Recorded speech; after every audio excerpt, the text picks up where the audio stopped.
Telugu matrimony ఆషాఢం offer. ఆషాఢం full గా free.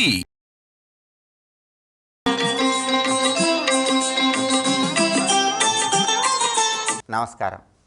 ఆషాఢమాసంలో శుక్లపక్షంలో వచ్చే నవమి తిథిని ఐంద్రీ నవమి అనే పేరుతో పిలుస్తారని, ఐంద్రీ అమ్మవారిని అర్చన చేయాలని, ఐంద్రీదేవికి సంబంధించినటువంటి మంత్రాన్ని పఠించాలని దేవీ భాగవతం, చండీ సప్తశతి, మార్కండేయ పురాణం తెలియజేస్తున్నాయి.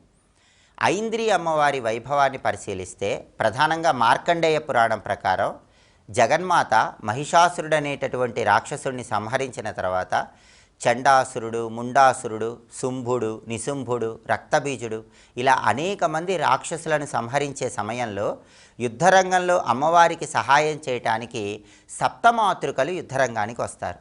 సప్తమాతృకలు అంటే ఎవరంటే బ్రహ్మదేవుడిలో ఉన్నటువంటి స్త్రీశక్తి స్వరూపము బ్రహ్మాణి, విష్ణుమూర్తిలో ఉన్న స్త్రీశక్తి స్వరూపం వైష్ణవి, మహేశ్వరుడిలో ఉన్న స్త్రీశక్తి స్వరూపం మాహేశ్వరి, నరసింహస్వామిలో ఉన్న స్త్రీశక్తి స్వరూపం నారసింహి, వరాహస్వామిలో ఉన్నటువంటి స్త్రీశక్తి స్వరూపం వారాహి, కుమారస్వామిలో ఉన్న స్త్రీశక్తి స్వరూపం కౌమారి, ఇంద్రుడిలో ఉన్నటువంటి స్త్రీశక్తి స్వరూపం ఐంద్రి, నరసింహస్వామిలో ఉన్న స్త్రీశక్తి స్వరూపం నారసింహి.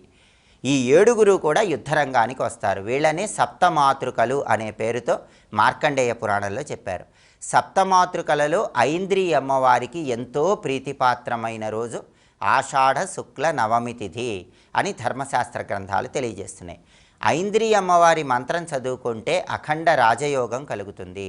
రాజకీయాల్లో ఉన్నవాళ్ళు, ప్రజలకు సంబంధించినటువంటి రంగాల్లో ఉన్నవాళ్ళు జనాకర్షణ, ప్రజాకర్షణ పెంపొందింపజేసుకోవటానికి, వాక్చాతుర్యంతో ఎదుటివారిని ఆకట్టుకోవటానికి ఐంద్రీ అమ్మవారి మంత్రం విశేషంగా సహకరిస్తుంది. ఇంద్రుడిలో ఉన్నటువంటి స్త్రీశక్తి స్వరూపమైన ఐంద్రీ అమ్మవారు చేతిలో వజ్రాయుధాన్ని ధరించి ఐరావతం మీద వచ్చి అమ్మవారికి యుద్ధరంగంలో సహాయం చేసిందని మార్కండేయ పురాణంలో చెప్పారు. ఇంట్లో దీపం పెట్టాక ఐంద్రీ అమ్మవారికి సంబంధించిన ఏ ధ్యాన శ్లోకాన్ని పఠించాలో ఇప్పుడు మనం చూద్దాం. కిరీటిని మహావజ్రే సహస్ర నయనోజ్వలే వృతప్రాణహరే చ ఐంద్రీ నారాయణి నమోస్తుతే. ఇది శ్లోకం. ఈ శ్లోకంలో ఉన్న అర్థం ఏంటంటే కిరీటిని మహావజ్రే సహస్ర నయనోజ్వలే అంటే కిరీటం ధరించి వజ్రాయుధం చేతిలో పట్టుకుని 1000 నేత్రాలతో ఉన్నటువంటి ఐంద్రీ అమ్మవారికి నమస్కారం.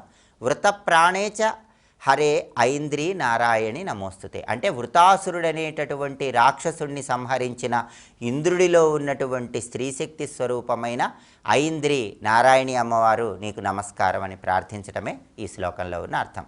ఈ ఒక్క శ్లోకం చదువుకుంటే అఖండ రాజవైభవం కలుగుతుంది. అంతటి శక్తివంతమైనటువంటి శ్లోకం ఏంటో ఇంకొకసారి చూద్దాము మరి. కిరీటిని మహావజ్రే సహస్ర నయనోజ్వలే వృతప్రాణహరే చ ఐంద్రీ నారాయణి నమోస్తుతే.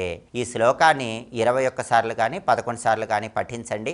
ఐంద్రీ అమ్మవారి అనుగ్రహం వల్ల అఖండ రాజవైభవాన్ని సిద్ధింపజేసుకోండి, జనాకర్షణను పెంపొందింపజేసుకోండి. స్వస్తి.